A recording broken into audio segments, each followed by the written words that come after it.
जय सियावर रामचंद्र की जय।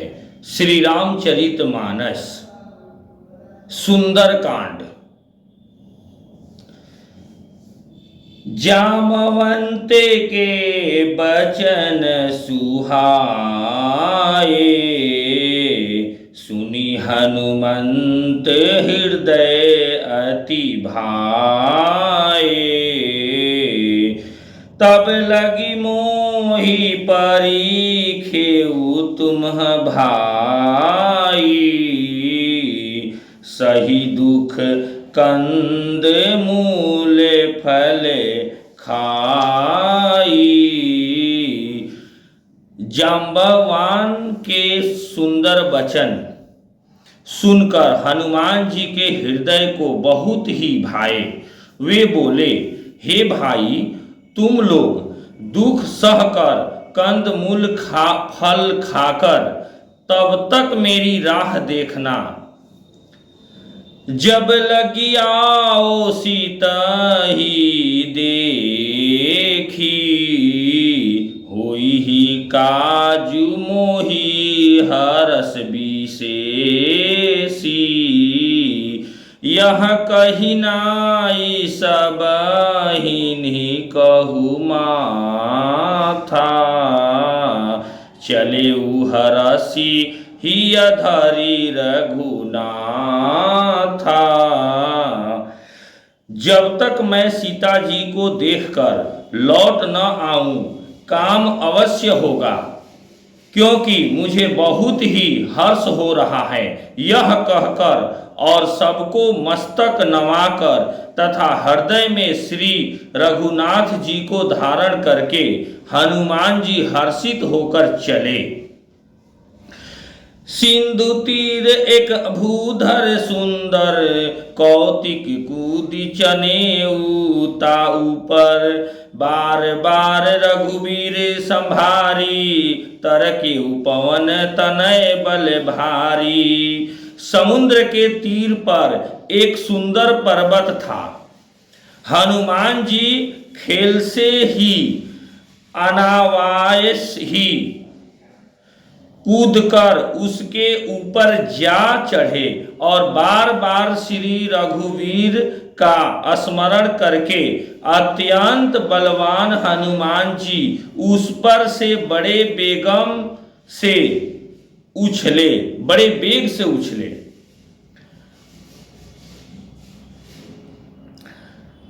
जेहि गिरी चरण देई हनुमंता,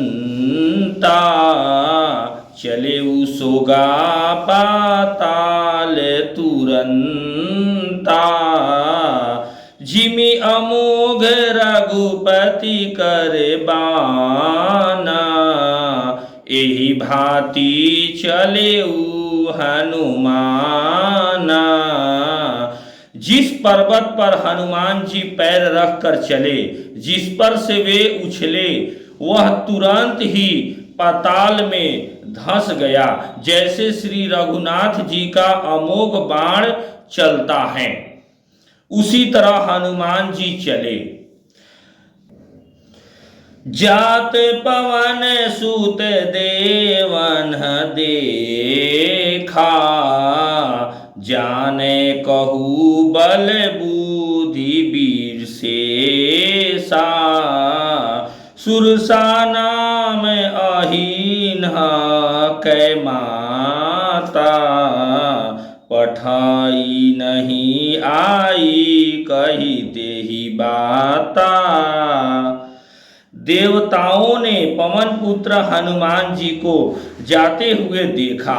उनकी विशेष बल बुद्धि को जानने के लिए परीक्षार्थ उन्होंने सुरसा नामक सर्पों की माता को भेजा।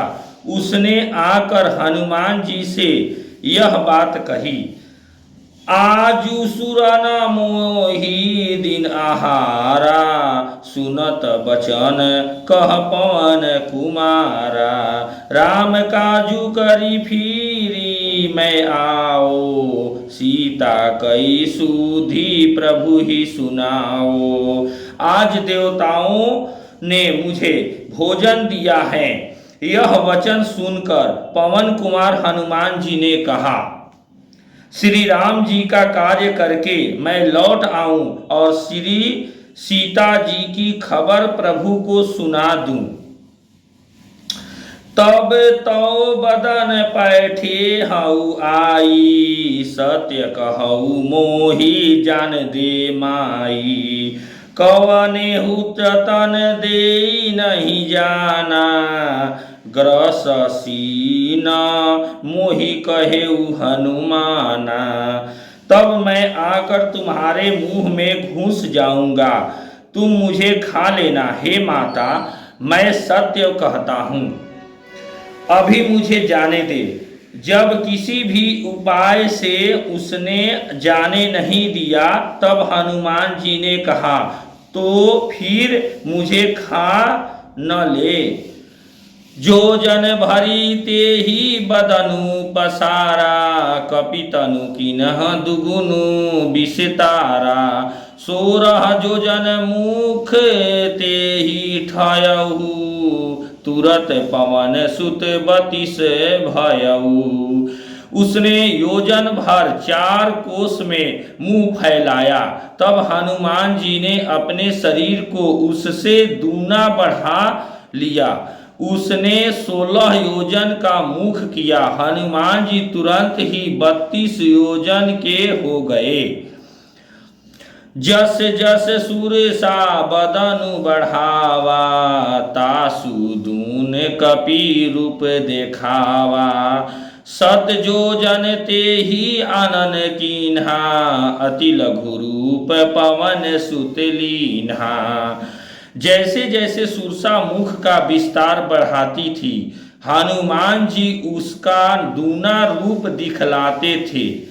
उसने 100 योजन 400 कोस का मुख किया। तब हनुमान जी ने बहुत ही छोटा रूप धारण कर लिया।